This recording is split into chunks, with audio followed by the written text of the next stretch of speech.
What's up, and welcome to the Dynasty Happy Hour with your hosts, Doug Eddy, Tim Keller, and Tyler Gunther. Bring us all inside the huddle.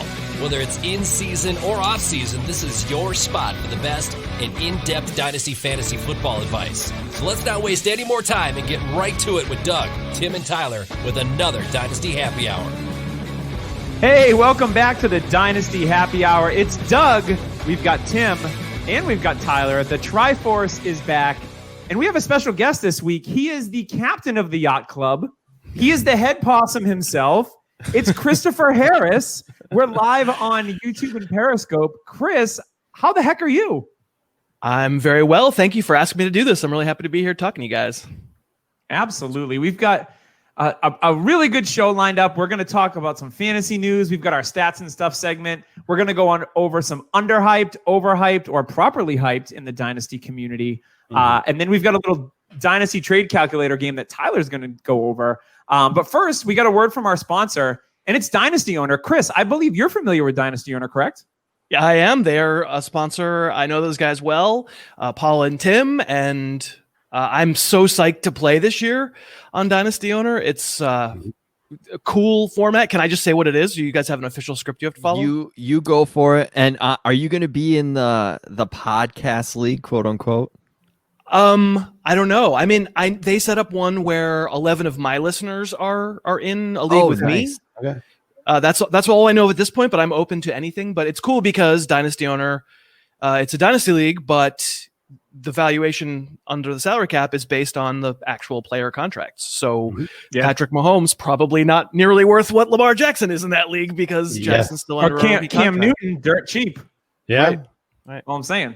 Like he's a bargain and a half. Yeah, that's one of the cool things that's unique about Dynasty Owners, that you can do a little bit of everything. So the salaries, whatever they make in the NFL is what you got. So, you know, if you pick up a guy that's got a cheap salary, maybe it's a DeAndre Washington, you know, he's what's hot in the streets nowadays for Kansas City, and he's not making much. He's probably making veteran minimum. So obviously his stock goes up. But again, like Patrick Mahomes, where he's typically a first round pick, top 5 pick in a Superflex league, you may think twice about that because you only have so much salary cap to work with. So it's a very much a strategy-based game, which I like a lot. I do play in a lot of salary cap contract year leagues, and I find those to be a lot of fun. I believe La Liga Lebowski is formatted like that as well, right, Chris? It is absolutely, yeah. This is sort of, you get to play real NFL GM on Dynasty Owner. Like you're actually looking at what they make. And once you get into year 2, year 3, year 4, and Lamar Jackson gets his big contract, then you're like, and you have Lamar Jackson, you're going to be like, I got to have salary for that elsewhere. Yeah, absolutely. Yeah, so it's pretty cool. You can go on to dynastyowner.com /DHH. There's leagues that are forming now. And once again, that's dynastyowner.com /DHH. We've all been in a league where the winner just got lucky. If you're like me and you know better than most, Dynasty Owner gives you the platform to prove it. Dynasty Owner favors skilled players who can manage their roster using real NFL salaries, like we said, within the salary cap. Whole new level of strategy. So once again, dynastyowner.com /DHH. And when you start a league at Dynasty Owner or anywhere, you can upgrade the league today with a trophy at trophysmack.com. They've got trophies, belts, rings, and now there's actually draft boards for your upcoming draft. If you're doing an in-person socially distanced draft, you can still do that. You can use code DHHRING to get a free $60 ring with your purchase of a trophy. I'm going to be doing a socially distanced draft the first week of September. I believe that's my only in-person draft. So I'm glad that I still have that element in my fantasy football season, because honestly, draft day in person is my favorite day. I don't even care who I draft. It's all about seeing friends. It's about eating pizza, drinking beer, and having a lot of fun. So I'm glad that I still get at least one league this year where I get a lot of air fives happening this year. lots of air fives. Yes, we should bring air horns. That would be fun. No, probably not. So you can get one at Trophy Smack. It's true. That is very true. So we've got some fantasy news. I'm going to start with the biggest news. I'm flipping the show sheet on its face because the biggest news this week is all about Darius Guice. He was charged with domestic violence, and the Washington football team cut him immediately. Yep. So obviously, we're a dynasty show. And Darius Guice, if you used a pick on him the same year that Saquon Barkley came out, which is now will be 3 years ago, he was the consensus 102 that year. Now, we all know he tore his ACL against the Patriots in preseason and then got hurt the next year. And he showed flashes. And I think a lot of people were really rooting for Darius Guice to have a comeback season. I know I drafted him as my RB4 in the Scott Fish Bowl. And I was pumped for that because I saw like, hey, Darius Guice has this monster upside.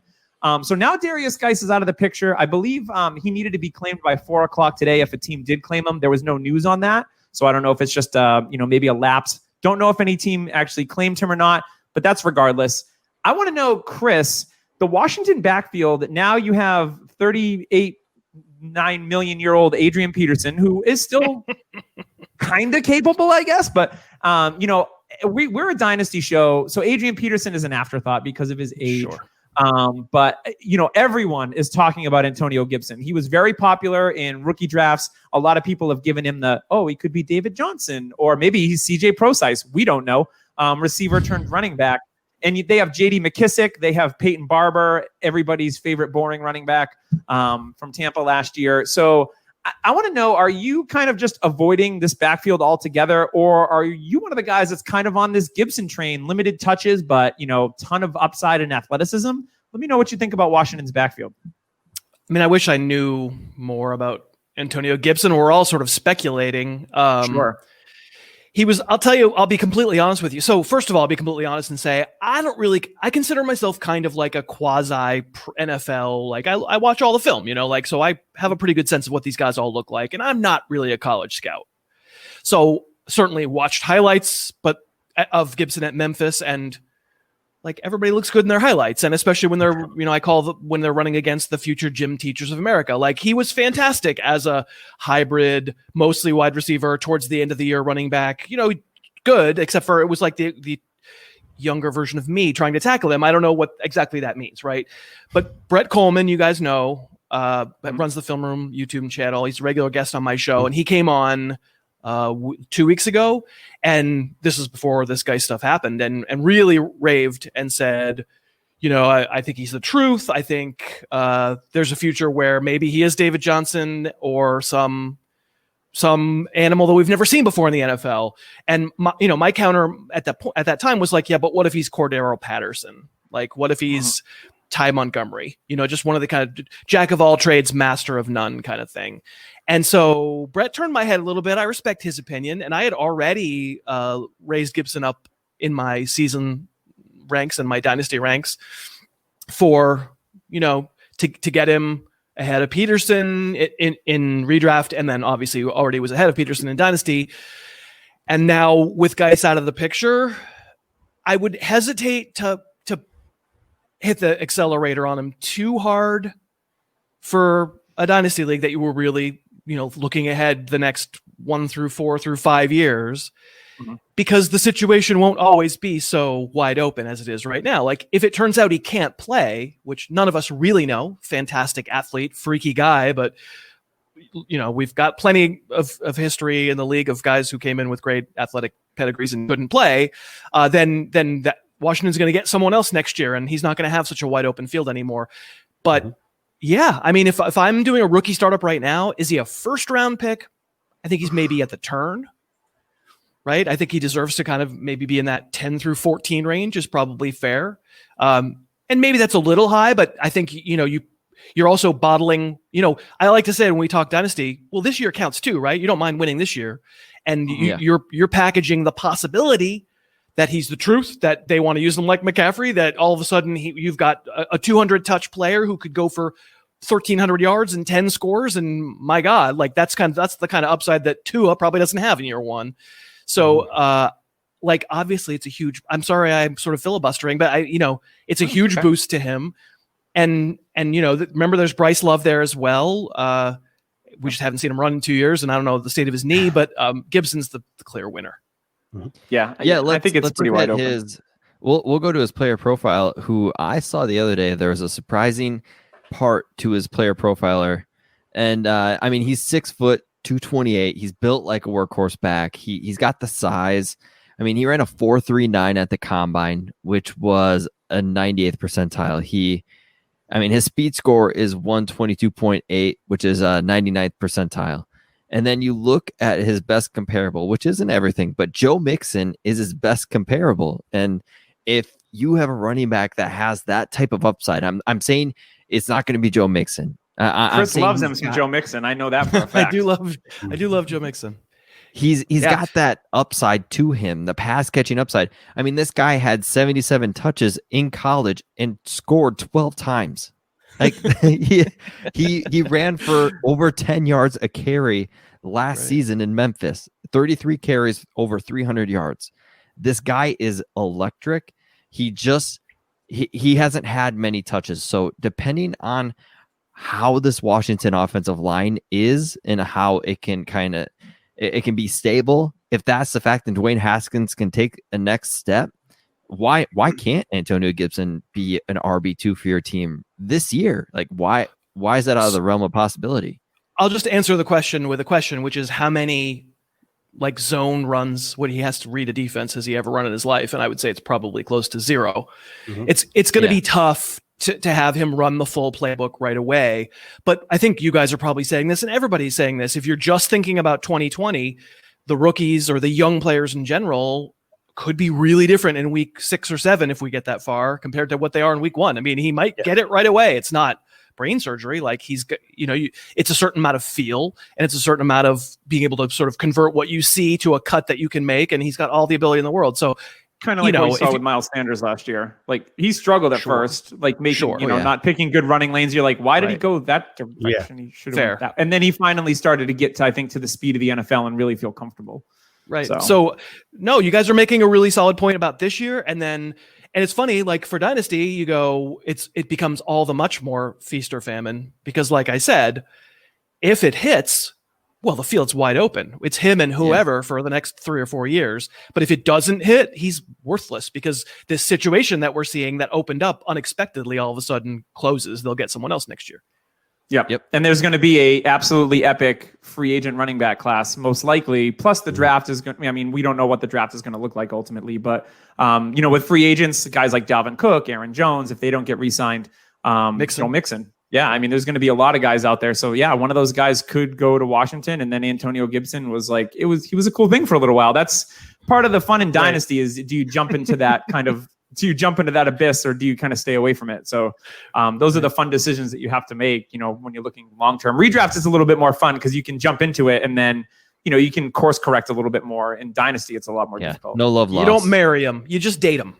Yep. Yeah, exactly. So we've got some reports out of Las Vegas that Bryan Edwards, another rookie, could start at the X receiver, and Henry Ruggs will start in the slot, which I know all the Hunter Renfrow fans were like, I really like Bryan Edwards' skill set. I actually think that he could be the alpha on that team. Not necessarily this year in his rookie year, but I think eventually. I think Edwards' stock really slipped. He didn't participate in the combine. He had some character issues. But again, when you watch his tape, Bryan Edwards really stands out. And I think he's super talented. So Tyler, I know you're an Edwards guy. Mm-hmm. They're outside receivers. They've got Tyrell Williams, the Gazelle, as I call him. I know you call him, was it Tyrell Wellick, I think? Chris? Mr. Robot. Yeah. My God, my show is so stupid. Ugh. I find myself insufferable, guys, just so you know. The fun thing is I remember these things, so it's obviously sticks. It obviously sticks. Yeah, I mean, if Doug can remember who's like 48 years old and has early onset, I mean, Doug can, if he can remember that, that's well. Doug's got that steel trap though. He remembers all kinds of odd stuff. I have a dumb memory. He has songs and movie quotes for me. That's all I've got. Anything else is just out the other door. So talk to me about Bryan Edwards, Tyler, and him being a starting X receiver, because right now it's Tyrell Williams. You can pencil him in. He's making big money. Ruggs, they draft him, the first receiver off the board. So he's going to start somewhere. I thought he would be the other X receiver and Renfrow would be in the slot. But if they shuffle this around, I actually think the best combination for them is Tyrell, Edwards, and Ruggs in the slot with Darren Waller at tight end. And that gives them a pretty nice pass catching core on paper, at least. Obviously with 2 rookies, possibly starting, we don't know what that looks like, but I think we both agree that they've got some talent there. Yeah, that pass catching core would be very fast. I mean, Ruggs is fast. I think Edwards is probably in the 4-5 range. Edwards reminds me a lot of Allen Robinson his rookie year, where Robinson had like 700 yards. He flashed. He had I want to say 7 touchdowns, maybe 6.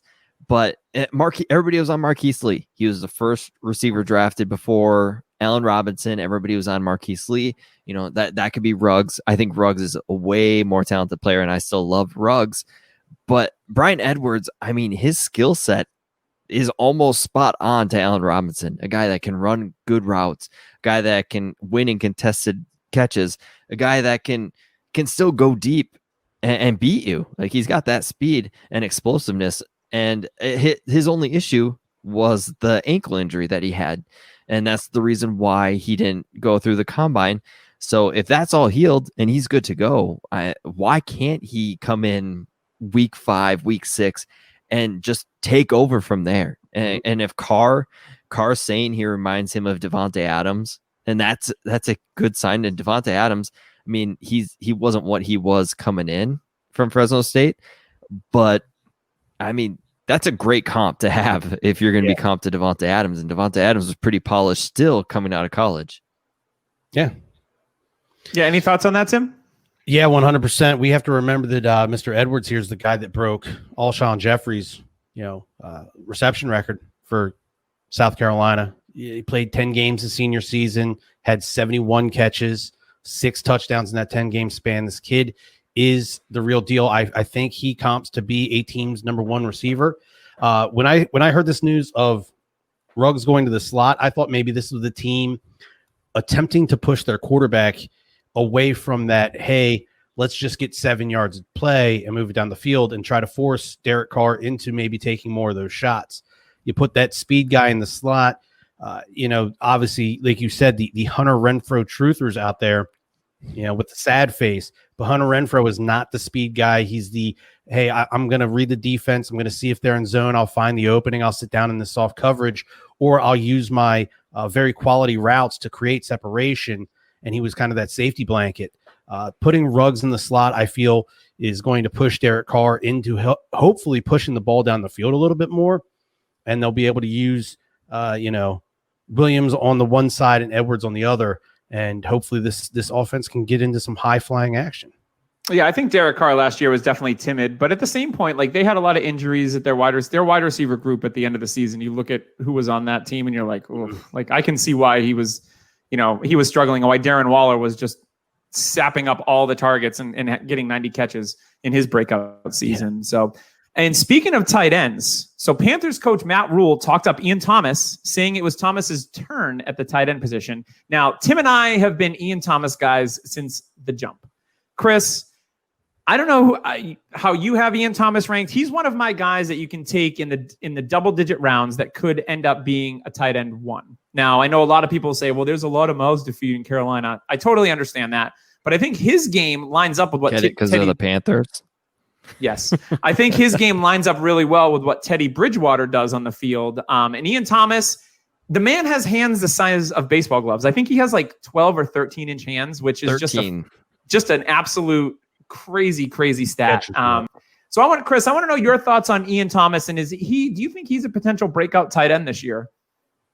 Sure. There's just a bunch of them. The problem is that there's a lot of unproven, young, freaky athletes who I can't really distinguish among. He wasn't one of the 2 that I picked to get inside my top 12 for redraft for this year. I picked Hawkinson and Fant. Yes. But oh yeah. But like, if you told me we get to the end of the year and it's Jonnu Smith, Ian Thomas, Jay Sternberger, Chris Herndon, Mike Gesicki, like, there's a whole Chris Herndon, sure. Dawson Knox? Yeah. I don't think he's as freaky athletically.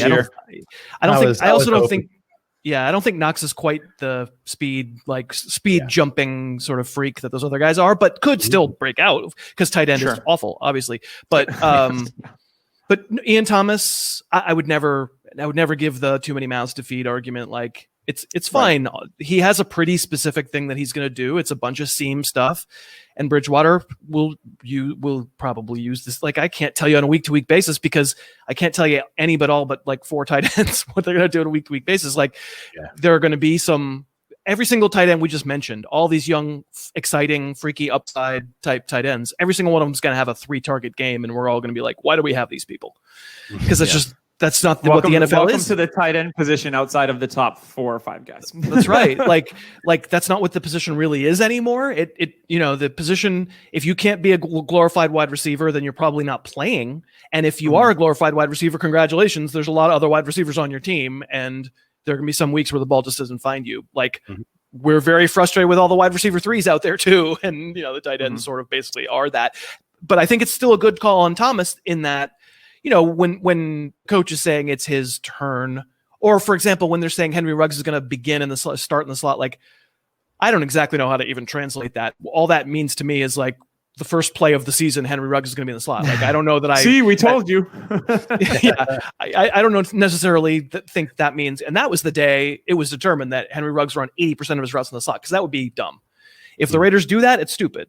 And I don't think they're that stupid. So when you said that, I just heard it in Morgan Freeman's voice. Like, that was the day that Henry started in the slot. It also reminds me of like when a team comes on and be like, this game, Tevin Coleman is starting at running back, and then he gets that first carry, and then he's out the door. Then he's not playing. That's happened before.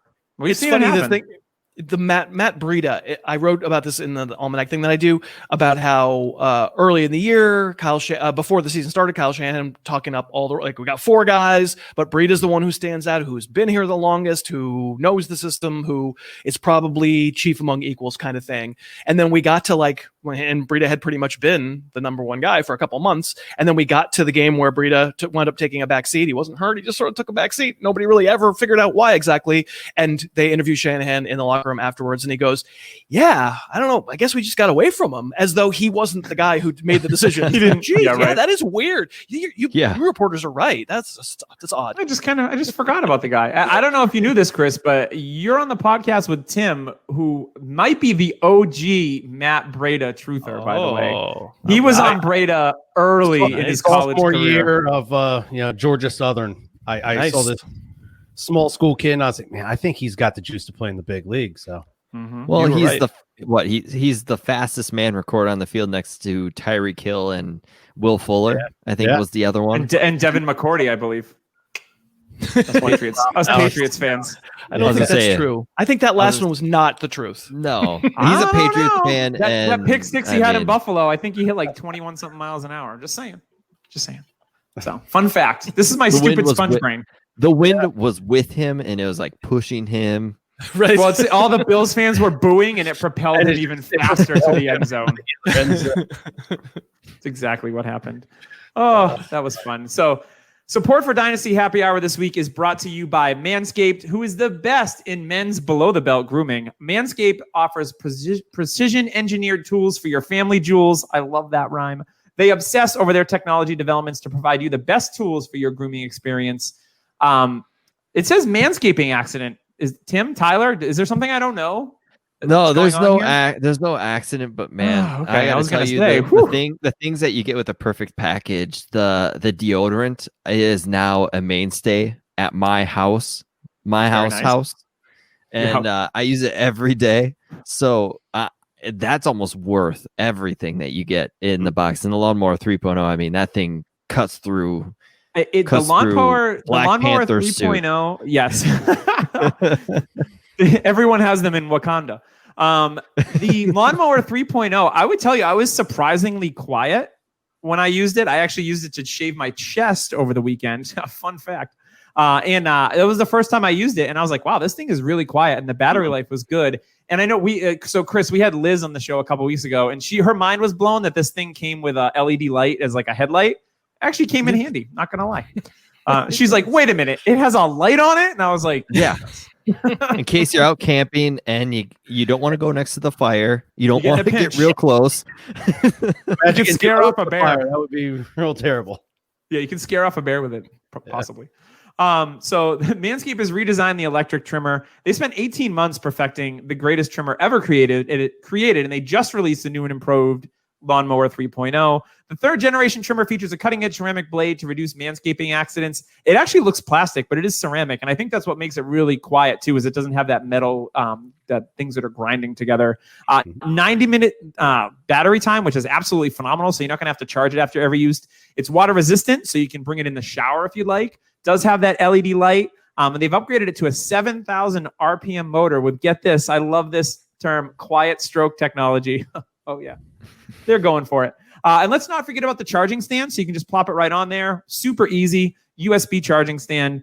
If you're listening to me speak right now, I want you to experience it firsthand for yourself. Get 20% off plus free shipping with the code DHH at manscaped.com. Trim that junk of yours. Your balls will thank you. All right. It is time for stats and stuff. Now, I believe, Tim, are you taking over this segment this week? Yes. Now, Chris, you are going to be playing this, and we have a player A versus player B situation. Tim is going to give us some stats. Tyler, it's all right here. I'll give you all three the read. If there's any questions, we can get to the. This is Tim's area. So if you step on Tim's ground when he's the boss, he gets real feisty. So I'll just back away. I would just say, I mean, you're going to explain something I'm getting ready to explain, sir. Tim, stop yelling. It's okay. All right, so it is time for some stats and stuff. I will give you info on two mystery players. The rest of you, the three of you, will decide which player you would rather prefer. If you think you know who it is, you can guess these players after everyone has answered which player they like.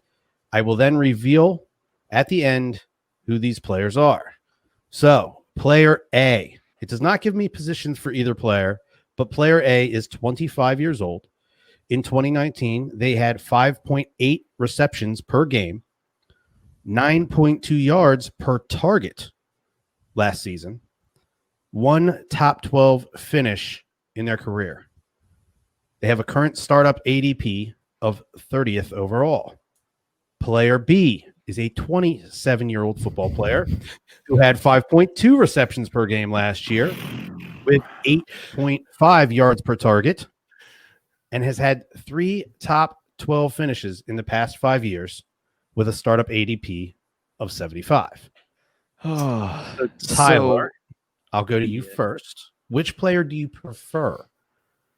The 25-year-old with more receptions and more yards per game, but only one top 12 finish, or the 27-year-old with the lower numbers, but has 3 top 12 finishes in the past 5 years? I mean, I'm going to go with the 25-year-old because, I mean, he has better stats and everything.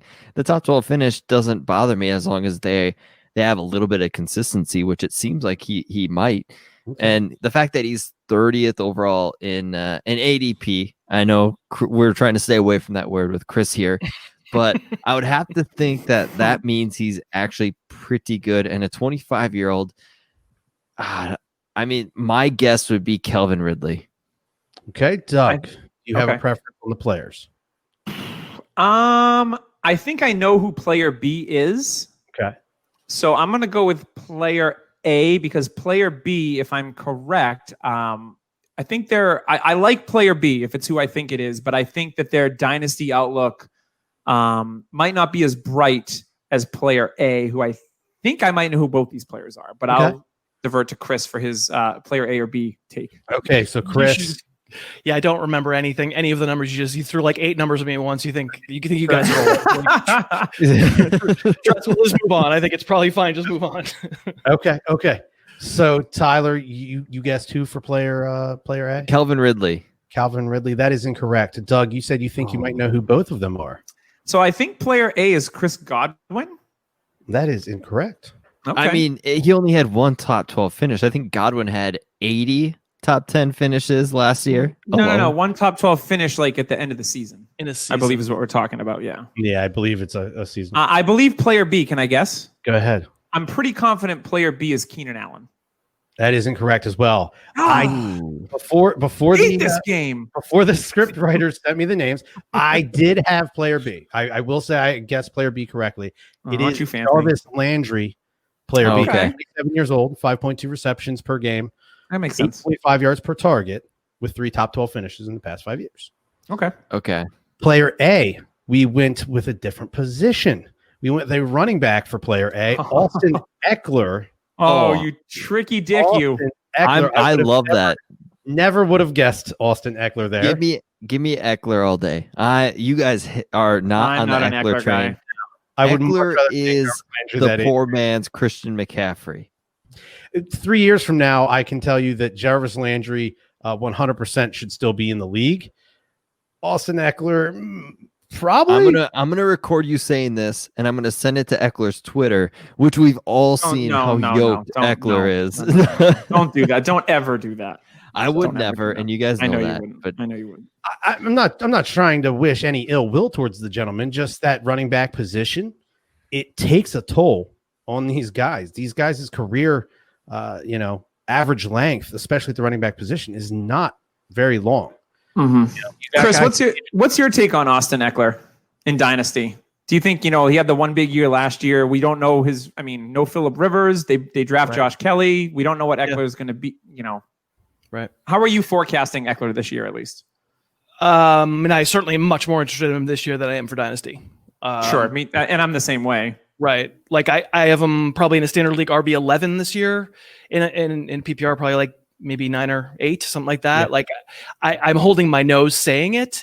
I did like an all acid reflux team on my show, and he was the number 1 player on it. It feels gross because I'm old enough to remember Darren Sproles. I'm old enough to remember when Darren Sproles had redefined the running back, what would a useful fantasy running back look like, and then Pierre Thomas and Mark Ingram became a thing, and Darren Sproles, had 50 carries the next year.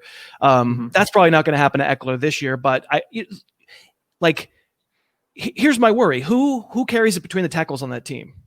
Yes, is it Josh Kelly? He never really did it. But Jackson is basically Eckler's size and like kind of a worse version of him. I don't know. He seems Kelly or Devonta Freeman or Lamar Miller. That's a great point. Maybe they don't have the guy there yet. It's very or popular. Darius Guice. No, I mean, Guy, but skills wise, you're right. Sure, you're really right about that. I mean, so for the purposes of, I think one thing that you guys haven't said, which I am grateful for not to have to listen to, is they paid him all that money. And, my thing is, well, they clearly like him and they want to keep him around, but that doesn't mean they plan on 300 touches for him. They paid him all that money. They don't have to pay the quarterback any money for a couple of years. Yeah. So they have this flexibility to hang on to a player they like. And as a 200 touch player last year, he had 1,400 yards from scrimmage and double-digit touchdowns. There's a world where that's exactly continues to be what his role is, and they piece together kind of everything else. That's almost better than saying Austin Eckler, who's, I don't care what his Instagram feed looks like, he's not a power back. He gets pushed backwards. He shouldn't be running a lot of inside trap stuff. He's not really, they don't do that with Christian McCaffrey, and they shouldn't do it with Austin Eckler. It's better for the Eckler owner to keep a role similar to last year, as opposed to he's consolidating what Melvin Gordon used to do. I think it's hard to predict injury, but I just don't know that he'd be effective doing that. I don't know. What do you guys think about that? That's square peg, round hole. I think if you try to put Eckler into that Melvin Gordon role, I think you hit the nail on the head by saying what he does extremely well. He does it very efficiently, and that is the upside of Austin Eckler. If they continue to use him in the way they have over the past 2 seasons, then Austin Eckler should maintain his value, at least for the season. I just have concerns, with his size. I get it, with all the Instagram posts, he looks all rocked up and everything.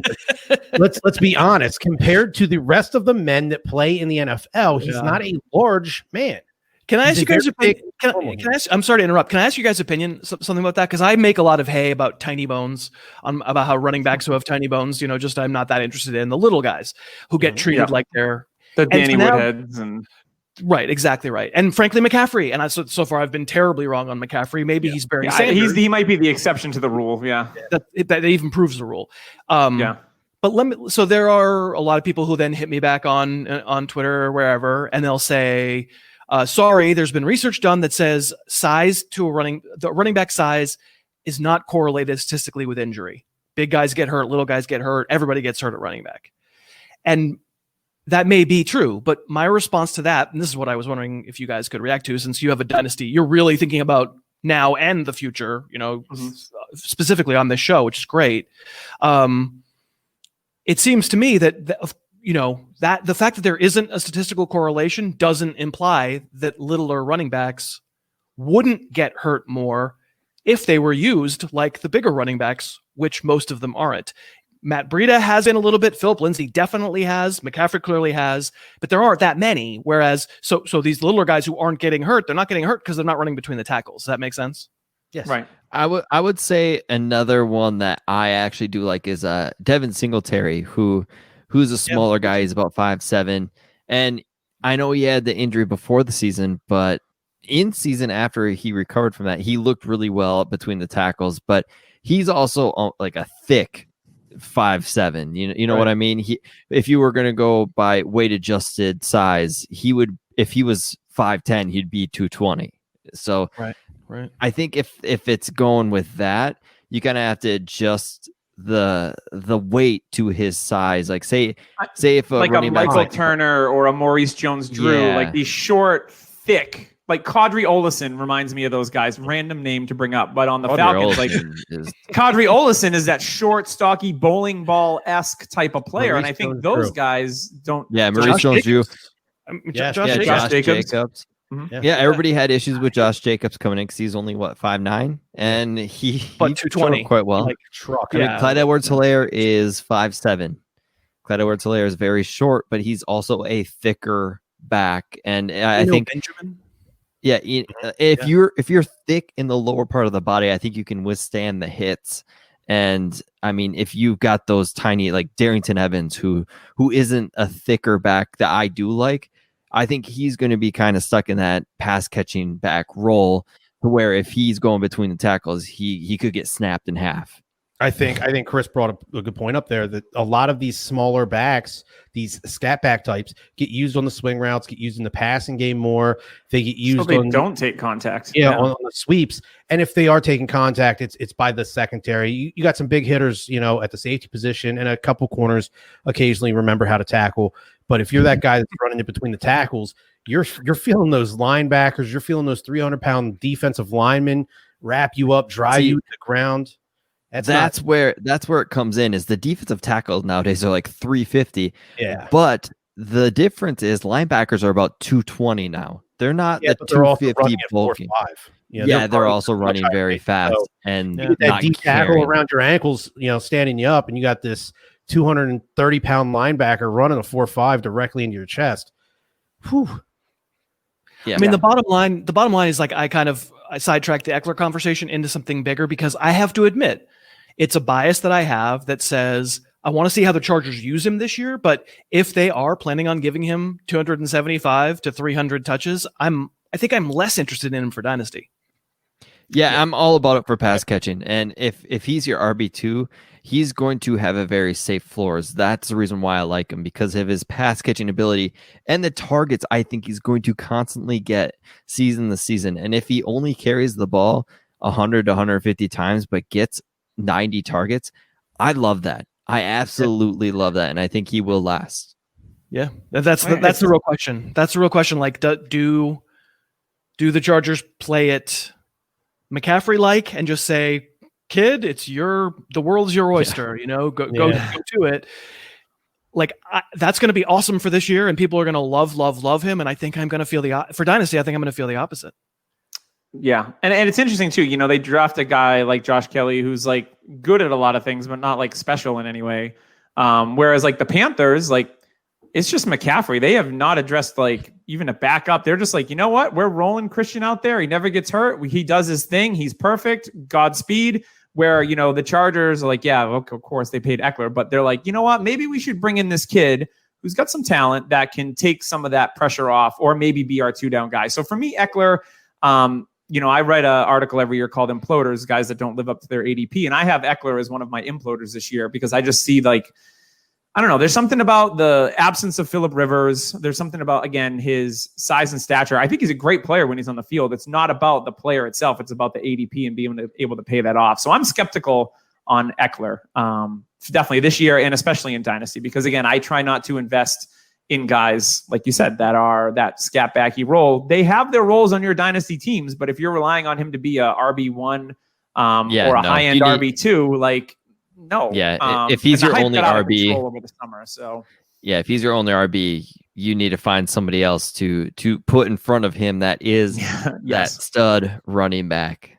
Absolutely. So let's get into our next segment. We're going to talk a little bit of overhyped, underhyped, or you know what, just plain Jane properly hyped. So there's lots of talk around hype these days. It is the summer. Chris, you know it just like anybody else.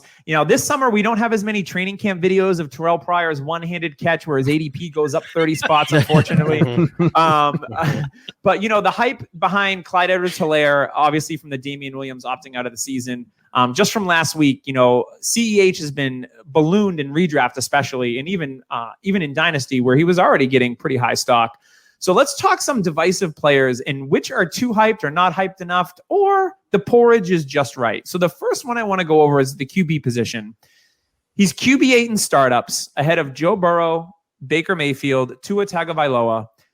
This time last year, he was QB18. So he's jumped up 10 spots in a year. It's Josh Allen. So obviously they bring in Stefan Diggs. They have John Brown, who I know, Chris, you're a big fan of. I am too. We have Dawson Knox, who Tim and I like. They still have Cole Beasley, who was a contributor last year. Running back position, they've got Singletary. They draft Moss. So it seems like Josh Allen is set up with tools around him. So Chris, do you think Josh Allen is over, under, or properly hyped, and why? I think I'll probably say maybe slightly over, but maybe not so much for this year, but from a dynasty perspective, because as long as he's out there, just the running part covers up for so much other bad stuff that he's done through 2 years. He just is a kind of a mess as a thrower. Mechanically, they haven't so far through 2 years been able to really get his feet under control to get him to see the field. It's sort of legendary that, he's as a thrower, he's not that good yet and may never be. He's maybe headed toward Bortles land. So for this year, I'm comfortable with him as a top 10 quarterback, even though it makes me, it highlights the massive difference between evaluation for NFL and evaluation for fantasy, because only reason we're considering him top 10 for fantasy is because of the running. But I guess the reason I'd say slightly overhyped for dynasty is that there's a plug that could be pulled here. There's a Trubisky Bortles axis around which the Bills just may decide, listen, we set up everything else, and they really have. It's a very good roster. Yeah, I mean, if he craters again in the playoffs like he did against Houston, it could be ugly. So if he craters, or I mean, if he makes the playoffs, it's probably fine. But if he the year after Bortles goes to the AFC Championship game and should win it, he wins 6 games and is just ungodly terrible, and doesn't have a starting job anymore, and that could now be he's Josh out of the Allen. league. Well, is he not with the Rams anymore? I've lost track. I don't think he's backing up Goff anymore. I think he's a free agent. So either way, I'll say for dynasty maybe a little bit over, because it feels like that price wouldn't bake in the possibility that doesn't matter that he has the running cheat code, like he just won't play anymore. Right. So Tim, are you overhyped, underhyped, or properly hyped on Josh Allen? I think I'm right there with Chris, that it's close, but I think it's just a little bit of an overhype there. I know his completion percentage went up a little bit. His touchdown to interception ratio went in the right direction for both of those. But I do agree with Chris that the footwork is an issue. I'll take the shot again. I don't think it's as bad as Dwayne Haskins. I think mechanically Dwayne Haskins is still worse. I hate Dwayne Haskins. but yeah, Josh Allen with his mechanics and his accuracy, that's definitely a concern for the long run. You brought up guys like Burrow, Tua, and Baker Mayfield. Yeah. Baker as a rookie really, really flashed. I think the Browns are trying to do the right thing, get a linebacker in front of him. I think he's a guy that coming off his rookie season, there was a lot of expectation. The line didn't do him any favors last year. I think we can see a resurgence for Baker Mayfield. I'd like to think that Burrow and Tua are both going to come in. I have some thoughts that Tua probably won't be till later on in the season, but I believe that both of those rookie quarterbacks can come in and find success in this league as well. And once Josh Allen begins to age, like Chris said, if that running cheat code ever starts to dwindle, I don't think he or teams are going to want to rely on his accuracy and his arm as a pocket passer to win them games. So I think that it's close for right now, but it's slightly overhyped. And Doug, talking about preseason darlings, remember the Amir Abdullah? He shook that jet safety. Oh my God! He went to the third round on one run. It was Darrelle Revis, right? He made Darrelle Revis look bad. I believe so. Yeah, he shook Darrelle and then took off, and that you just every yard he gained, you saw his ADP just he went into climb with him. in the third round after that. It was absolutely ridiculous. I took him at 106 in a rookie draft, slightly after that happened. Yeah. Hey, I mean, he could still be in my dynasty team if I had special team points, because he's a great special teamer from Minnesota. Tyler, what do you think on Josh Allen here? I think he's properly hyped. I am pretty fair on Josh Allen. I like him. I like the youth. I like his size, and I think he's a perfect fit for Buffalo in that offense. If he grows just a little bit, I think he could be up there with the other guys. But I think people are so skeptical about his accuracy downfield, and that's the issue. Maybe Stefan Diggs covers that up with his speed, but man, just I don't know. His accuracy's always been an issue since college, but his arm talent just dazzles me. I mean, I'm a you got a big arm, I'm watching you. Do you know what would be the perfect tweet in the offseason would have been Josh Allen is working with Tom House, the mechanics guy that Brady. I would have been laughing because then everyone would have been like, "Oh, Josh Allen's going to get it right. He's working with Tom House. Yeah. Oh my God!" And everyone would have lost their Jordan. friggin' mind, and I would have just died laughing. He worked with Jordan Palmer, and that he's been like the quarterback whisperer. Him and Darnold have worked. Do you know what Jordan Palmer is most known for? No. He invented the Run P app. So if you're at the movies in the theater, you can select it when the movie starts, and you select the movie, and it'll buzz when it's the right time to go to the bathroom. Jordan Palmer invented that. Huh. That is awesome. Randomness, spongy brain. Yeah, just that's Doug's mind. I mean, he can't remember his own name, but he remembers that. I just remember I'm the past tense of Dig. That's all I need to know. I think Josh Allen is slightly overhyped. Here's the thing with Josh Allen. So what if they drafted Zach Moss? What if Buffalo says, you know what? Let's not throw our potential quarterback, our franchise quarterback to the wind and get his ass beat all the time. So they use Zach Moss to take some of that pressure off, and they bring in Stefan Diggs to take some of that pressure off too. So for me, Josh Allen is just slightly overhyped. So that's where I'm at with him. So our next player is a running back. This guy here, running back 7 right now. He's in the first round in startups. As recently as January, he was the RB12, and he was a late 3rd round pick. So I think this is one of the more hypiest players in Dynasty, and he's starting to creep up there in redraft as well. It's Miles Sanders. So I'm going to go to you first on this one, Tyler. I personally love Miles Sanders. I didn't think he would be a first round in startup guy, but here we are. Oh, you're not the only one. I like Miles Sanders a lot. I have him in a lot of places. Unfortunately, I trade him to you in a league, in one of my home leagues that Doug snuck in. You know, it's a home league with all my friends, and here comes Doug with oh God, that's the Undertaker's music style walk in, and just starts destroying this team and building it up. And now he's got this powerhouse, just taking advantage of it. No, I'm kidding. Hey, you offered me the trade, remember? I did. But no, Miles Sanders has every reason to have this hype. I mean, they may have lost one of the best guards, but they brought back Peters to play guard. And I think with his age, he's going to fit perfectly at guard. I mean, they're going to bring back that rookie from last year that didn't play so hot, but hopefully another year of seasoning will help him. Is it Dillard? I think it's Dillard. Yes, Dillard, who they pretty much took from the Texans, which was awesome.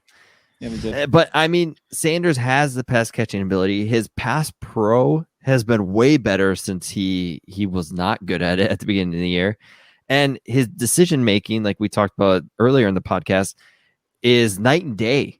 Like you look at the end of the year, he was just see hole, hit hole, and then use my athletic ability to beat the rest of everybody in the secondary. I mean, he backed up Saquon, and I mean, he's not Saquon, but he was a 5-star guy going into Penn State. He was a very well-known recruit. He's got the talent, and he showed it at the end of last year. And I mean, people are wondering why he's in the top 10, top 12. Well, he proved it. I mean, Jason Moore on the Footballers, I'd say last week even gave off these stats saying, look at this. Like he proved it at the end of the year. He is a number 1 running back. So what else does he have to prove? I mean, he showed you already. What else do you need to see? Yeah. I think a lot of, I mean, it's a point for me to offer a dissenting opinion. So I don't agree. Yeah. I don't agree that he showed he was a number 1 running back last year. I don't really care what a number says. All I remember is the moment he had to tap out of a game and Boston Scott came in and got the Eagles a playoff berth. What are we talking about? Like, I do that's like not Boston actually Scott. that's not what happened on the field. I'm not saying Miles Sanders doesn't have tons and tons of talent. I actually don't disagree with almost anything that just got said about what kind of ability he has athletically. But the problem actually is that I didn't think he saw a hole hit hole even towards the end of the year. He had one good game with a couple of long runs that look okay on film in the box score. And then on film, you're like, I think almost anybody could have done that. I'm never going to say that what somebody shows year one on the field, especially at running back, means that's what they are forever and ever. It's not true. They can absolutely get better, especially somebody who has the size speed combination that Miles Sanders does. If he's exactly the guy we saw last year forever, I think we're going to be really disappointed with Miles Sanders. I think he's Tevin Coleman. Weren't we hearing the exact same things about Tevin Coleman as recently as last year when he signed with the 49ers and everybody said, oh, he's so big and fast and he catches it. Oh my God, he's going to be so amazing. It's Shannon's system. Oh my God. I wasn't. Now nobody likes Tevin Coleman anymore. And the problem is I've said this a few times. I had a tweeter during one of the Monday Night Football games late in the year last year who said Miles Sanders is elite in lots of ways, including in elite blindness, because he didn't seem to see it all that well. However, guys get better, and it's probably a little too rich for my blood, so I'll say overhyped, but I'm also not sitting here telling you, and I'm positive he's bad. But I like him more than David Montgomery. I like him more than the other guy, rookie last year, who people are now trying to convince me is somehow a great option because the depth all chart the touches, Chris, friendly. all the touches. Yeah. Well, that's kind of the Miles Sanders argument too, though, isn't it? Isn't part of why his ADP is going crazy is because they go, well, who else is there? Boston Scott, blah, blah, blah, Corey Clement. I don't care. It's going to be all Miles Sanders. It's so juicy. And my response to that is always Alex Collins.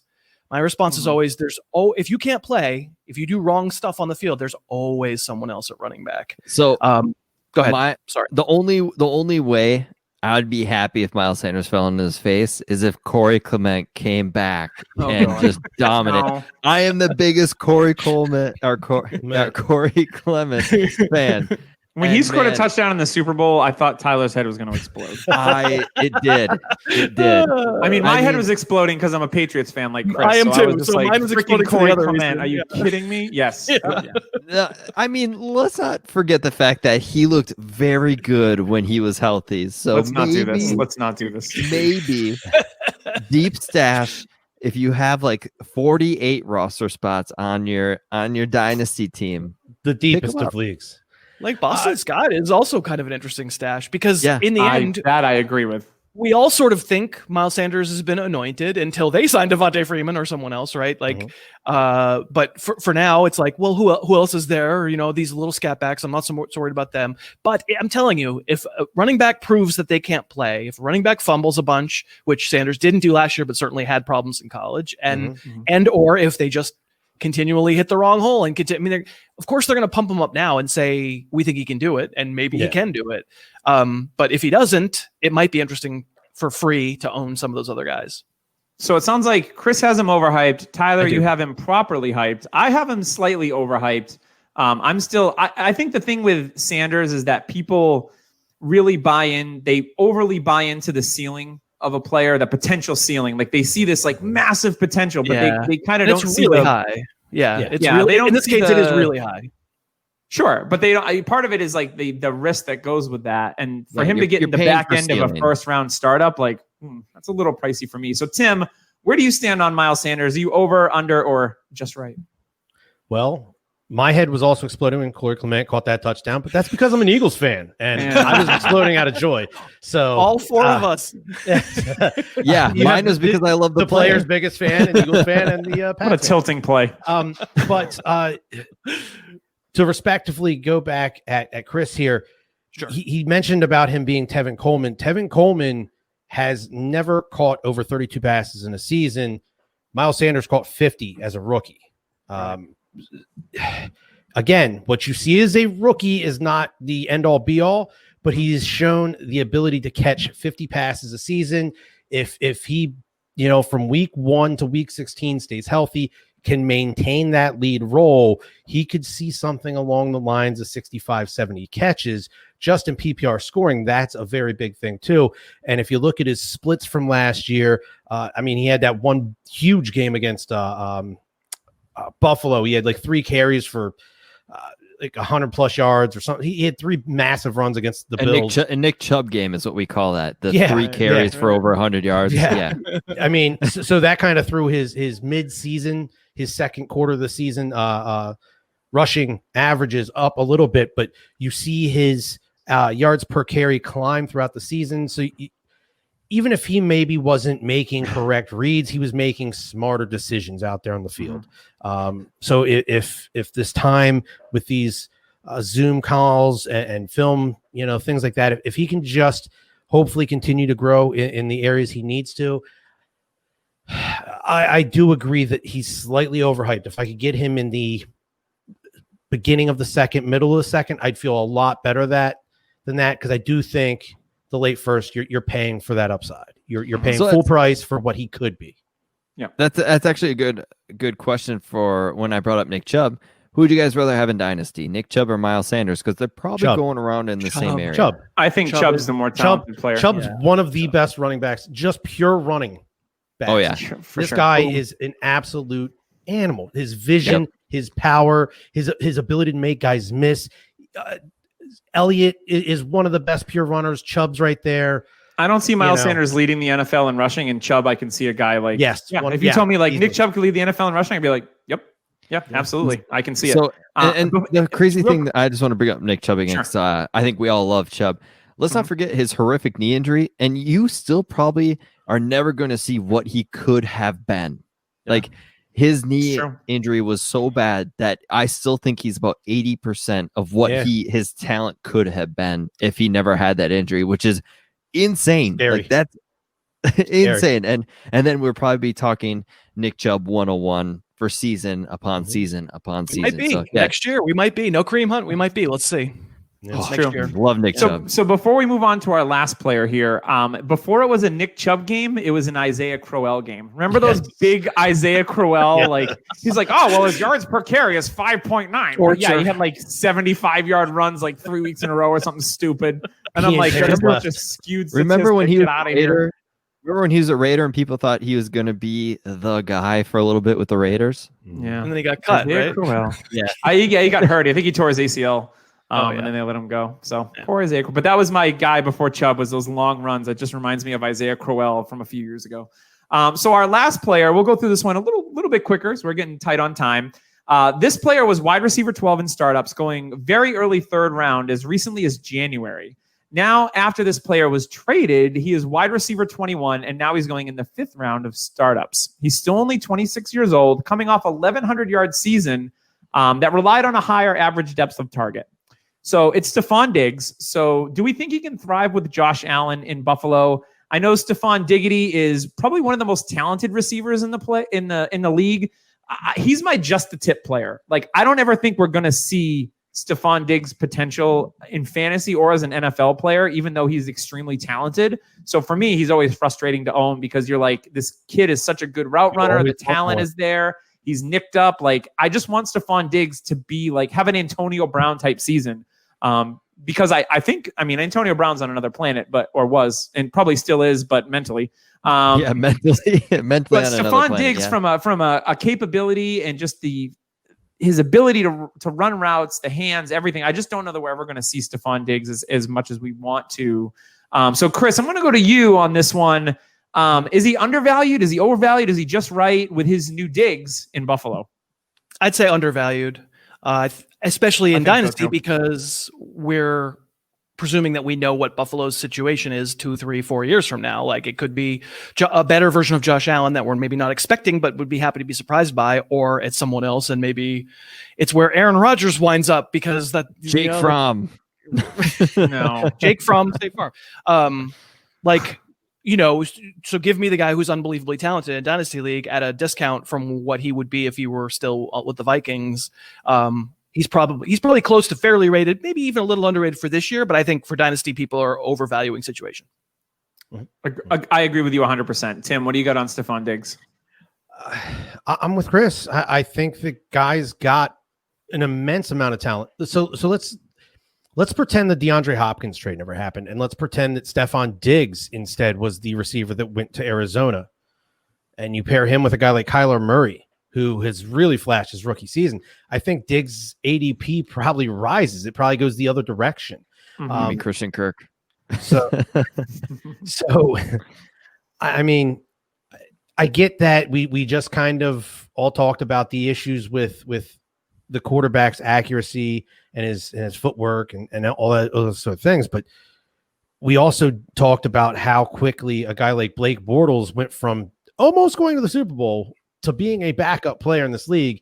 Josh Allen, that team, the Bills, they could find themselves in a whole different scenario here in a couple of years, and you pair him with a top of the line quarterback. I'll say it like Allen Robinson. I would have loved to have seen what Allen Robinson could have done in his career had he been with a guy like Aaron Rodgers or Baker Mayfield or somebody like that.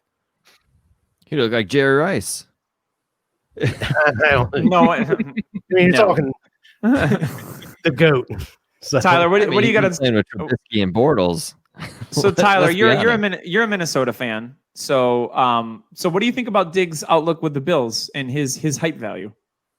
I haven't been on Diggs. I don't own him anywhere. I'm probably gonna stay away because I'm with you, Doug. I just feel like there's always just that feeling that you wanted and thought there would be The more. potential is there. Yeah. It just feels like it's never going to like hit. Yeah, you this just point. sit there and you're like, okay. In Dynasty, isn't he? So I know. he's Yeah. really Yeah, cheap right now. I mean, You if can he was probably my get him for wide a receiver first. 3, like I'd be all about that life. Like that wouldn't be In a a- problem at all. In a Yeah. startup Dynasty draft, I'm not shocked if he goes like 26 among wide receivers because they've got, you know, now we might get these kids. Judy might go ahead of him. Like Ruggs might, who knows, right? Oh, for sure. The rookie hype would definitely put some of those guys ahead of him. Yeah. Yeah. I mean, if that's the case, yeah, I'd be fine with Diggs, but like I just he it's almost like the Odell Beckham thing now. Like Odell Beckham, you sit there and you own him in Dynasty, and you can't trade him for the value that you feel like you should get. But then you don't like him on your team because you sit there and you wonder, am I going to get a full season out of him, or am I going to get that 8 games and then you're kind of left with nothing? Or you And- get a season with only 8 usable games, and you're playing that. Which week do I start him? Yes, and it seems like that's kind of where Diggs is, and I do think Josh Allen can get better. Like I said, I do like Josh Allen, so maybe I should be on Diggs. Maybe I should be buying Diggs, and I mean, Chris really brought it up. Like if he's going that cheap, why not look to buy him for 2021 first? Because with the college season, probably not happening. Who knows what's going to happen? Influx at best. Yeah. Yeah, who knows what's going to happen? I know that maybe a lot of these top prospects are going to stay in school. I know there's about 3 big-time wide receivers that decided to opt out to work for the NFL draft in 2021. So we kind of know they're going into the draft. But with other guys like quarterbacks, will Justin Fields stay in college if there isn't a 2021 season? Will Trevor Lawrence still play college in 2021? Because they didn't get that last hurrah, that last season that they really wanted for college to kind of put their name on the Heisman and then come into the NFL. So that's kind of my issue. So yeah, maybe Diggs is worth a 2021 first. And I mean, you got a starting wide receiver 3, like you said, Doug. If he's my wide receiver 3 or even 2, yeah, I'm perfectly fine with that. And Yeah, I think you could if definitely do worse. if they use John Brown as the deep guy, I mean, he's got a lot of speed too. So if they use Brown as the deep guy and Diggs with those clean, crisp routes, if he can work the intermediate stuff, I think Josh Allen can probably be a little more accurate towards that intermediate side of the field. It's the deep ball that concerns me. So Yeah. I mean, they got guys that can do a little bit of everything between Brown and Diggs here. I'll be interested to see how they actually utilize these guys. And just as a side note on Josh Allen, I don't know if you guys saw that video over the weekend of the guy proposing and the dude like chucked him the ring box and it went like 10 feet over his head into the water. And everyone was like, oh, Josh Allen, or, oh, Mitchell Trubisky. And I was like, oh man, this is gold. That's rough. And I was gonna make a comment earlier. Like if you hear something hit your roof, it's probably Josh Allen overthrowing Stefan Diggs at training camp. Very well could be. So Tyler, why don't you get to our last segment here with Dynasty Trade Calculator about a player that we talked a little bit about earlier. Yes, this is a segment brought to you by Dynasty Trade Calculator. Chris, Dynasty Trade Calculator is just a tool that you can use for Dynasty. It kind of explains itself. It's a calculator. So if you are ending up doing a trade, you can put these players up, and yeah, it helps you calculate. It helps you kind of see if you're being an idiot with a trade, or maybe you're getting more value than what you actually thought you are. So today's player is going to be Antonio Gibson. So what we're going to do is you guys are going to offer me a trade for Antonio Gibson. I have Antonio Gibson. You guys really want him. And then I'm going to accept one trade, and then I'm going to put it into the trade calculator to see where the value sits. So, Chris, you can offer me a 2021 picks. You can offer me any other rookies, any player you want. You can offer me for Antonio Gibson. He's sitting on my roster, right? Standard. It's going to be a 12-team PPR. No super 12-team flex. PPR. No super flex. Not this week. I'm going to say I will give you Joe Burrow for him. Joe Burrow. Okay, that's not bad. Tim, do you got anything better than Joe Burrow for Antonio Gibson? It's non-super flex. I'll give you a 2021 second. 2021 second. Doug, what do you got? Well, Chris brought his name up earlier. I'll give you David Montgomery. Wow. Okay. That might be the not one. a Montgomery. I think I take the Montgomery trade. This is tough because I am actually not a big Montgomery fan either, and I love Burrow. Burrow is like I said Burrow. in our process, his deep ball reminded me of just an angel grabbing it and just setting it into Jamar Chase's hands. Angels in the outfield. Angels on the football field. Like there's so many deep balls where he threw it and it just landed perfectly right in the arms in stride.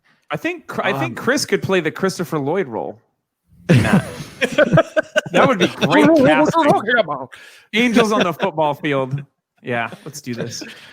I'm gonna go Montgomery. Burrow. I'm gonna go Burrow just because I like the player. I believe in the talent, and even though it's one quarterback league, it's always nice to have a quarterback for 10 years and not have to worry about the position. Yeah, if he's great. Yeah. So I'm gonna put it in the calculator. His roster and knew that Tyler just was quarterback needy. Yes. So Sucker. Joe Burrow is an 8.8 in Dynasty Trade Calculator in this format, and Antonio Gibson is now a 9.5. Wow. So the trade is actually quite even. Yeah. It's fair. Now I would take will the Burrow put- side personally. Yeah. I will actually put the Montgomery trade in to see where we are at with them. And now He's gotta Montgomery's 14.9. Right? Yeah, 14.9 for Montgomery. So he is worth more.